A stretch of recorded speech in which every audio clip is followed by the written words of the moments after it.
রায়পুরের শহীদ বীর নারায়ণ সিং স্টেডিয়ামে ওয়ানডে ক্রিকেটে রেকর্ড ৩৫৮ রান করেও হেরে গেল ভারত।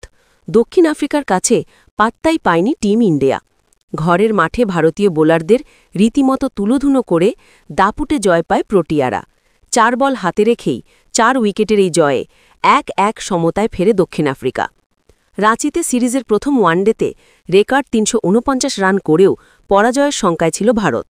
শেষ পর্যন্ত ১৭ রানের জয়ে সিরিজে ১-০তে এগিয়ে যায় স্বাগতিকরা। শনিবার বিশাখাপত্তনমে হবে সিরিজ নির্ধারণী ম্যাচটি। সেই ম্যাচে যারা জিতবে তারাই সিরিজ জয়ের স্বাদ পাবে।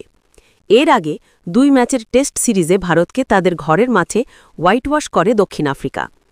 আজ বুধবার রায়পুরের শহীদ বীর নারায়ণ সিং স্টেডিয়ামে টস হেরে প্রথমে ব্যাট করে ৩৫৮ রানের রেকর্ড গড়ে ভারত। দলের হয়ে ১০২ ও ১০৫ রান করেন বিরাট কোহলি ও ঋতুরাজ গায়কোয়াড়। এছাড়া ৪৩ বলে ৬৬ রান করে অপরাজিত থাকেন অধিনায়ক লোকেশ রাহুল। রানীর পাহাড় ডিঙ্গাতে নেমে ২৬ রানে প্রথম উইকেট হারায় দক্ষিণ আফ্রিকা। এরপর ওপেনার এইডেন মার্ক্রামের সঙ্গী ১০১ রানের জুটি গড়ে ফেরেন অধিনায়ক টেম্বা বাভুমা। তিনি ৪৮ বলে ৩-৪ আর ১ ছক্কায় ৪৬ রান করে ফেরেন। এরপর ম্যাথিউ ব্রিডজেককে সঙ্গে নিয়ে জুটি গড়ে তোলেন এইডেন মার্ক্রাম। এই জুটিতেই ওয়ানডে কেরিয়ারের ৮৫তম ম্যাচে চতুর্থ সেঞ্চুরি তুলে নিয়েছেন প্রোটিয়া ওপেনার মার্ক্রাম।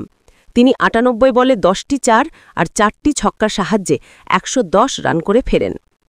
এরপর ডেভল ডেভিসকে সঙ্গে নিয়ে ৬৪ বলে ৯২ রানের জুটি গড়ে দলকে জয়ের কাছাকাছি নিয়ে যান ম্যাথিউ ব্রিডজেক। দলীয় ২৮৯ রানে চতুর্থ ব্যাটসম্যান হিসেবে ফেরেন ডেভিস। তিনি সাজঘরে ফেরার আগে মাত্র ৩৪ বলে ১-৪ আর ৫টি ছক্কার সাহায্যে ৫৫ রান করে ফেরেন।